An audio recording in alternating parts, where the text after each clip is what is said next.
This text, Army bans certain hairstyles angering some black women by the Atlanta Journal-Constitution, is the text you will use for your Strategic Lit quiz. Jasmine Jacob poses for a portrait in her home in Atlanta, April 2, 2014. Jacob, 6 years into what she thought was a promising and long military career, said she was finally done in by the one thing that was always natural to her, her hair. Jacobs rallied against a new policy that places heavy restrictions on how women can and cannot wear their hair in the military. Atlanta. Jasmine Jacobs, an Army National Guard soldier, knew that however she wore her hair, it had to be neat. So, 4 years ago, she figured that changing her hair to a more natural style would make her a better soldier. It would require less care, especially on military exercises and drills. I never had anyone say anything to me about my hair, Jacob said, who previously straightened her hair with a chemical straightener. It's never been out of regulation or interfered with my headgear. That changed in April when the Army issued rules about how women in uniform can wear their hair. It also announced new rules about tattoos. The rules ban certain hairstyles that are popular among black women. The banned hairstyles include twists, large cornrow braids, and dreadlocks. The rules hit a nerve in the black community, many of whom have strong feelings about what is good or bad hair. Jacobs, 25, launched a White House petition to reverse the rule. She argued that it punishes the more than 26,000 black women in the Army. The changes are racially biased, and the lack of regard for black ethnic hair is apparent, the petition said. More than 17,000 people signed the petition, but it would have needed 100,000 signatures for the president to respond. It did get the attention of the Congressional Black Caucus, which is made up of the black members of the U.S. Congress. They asked Defense Secretary Chuck Hagel to rethink the hair rule. The Army recognizes the concerns expressed by soldiers who believe they are restricted by the number of natural hairstyles authorized by the Army, said Army spokesman Troy A. Rowland Sr. He said the Army wants hairstyles to look neat and professional. Rules of uniformity.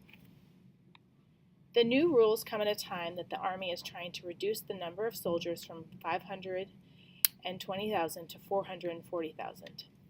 The rules also ban tattoos on the face, neck, lower arms, and hands. The Army says the rules are needed to ensure a uniformity of appearance.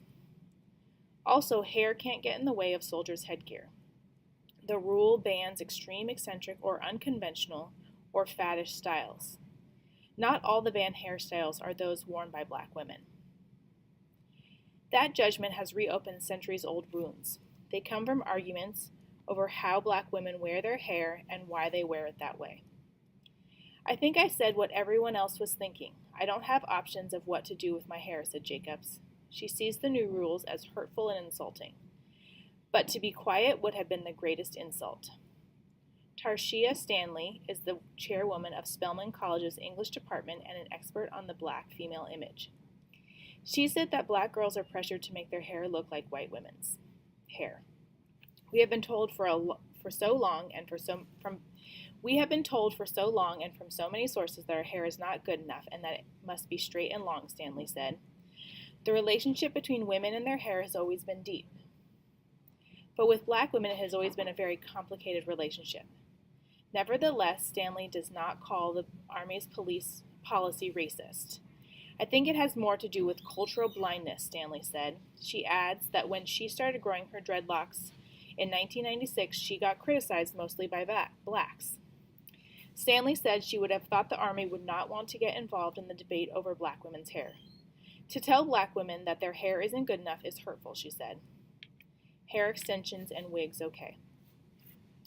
The new guideline states that hair extensions and wigs are allowed. This particularly upsets Jacob.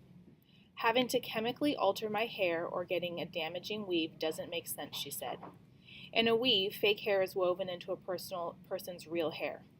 They want us to have a white hair standard. Jacob said she stopped straightening her hair about 4 years ago. The chemical relaxer she had used burned her scalp and she lost patches of hair. She figured going natural would be healthier, safer, and easier to maintain. Jacob's petition has gotten national attention, but she's not hopeful that the Army will give in. In order for the military to make changes, they have to admit they were uneducated and say they made a mistake, she said. However, on Tuesday, Hagel directed the military to rethink the new policies.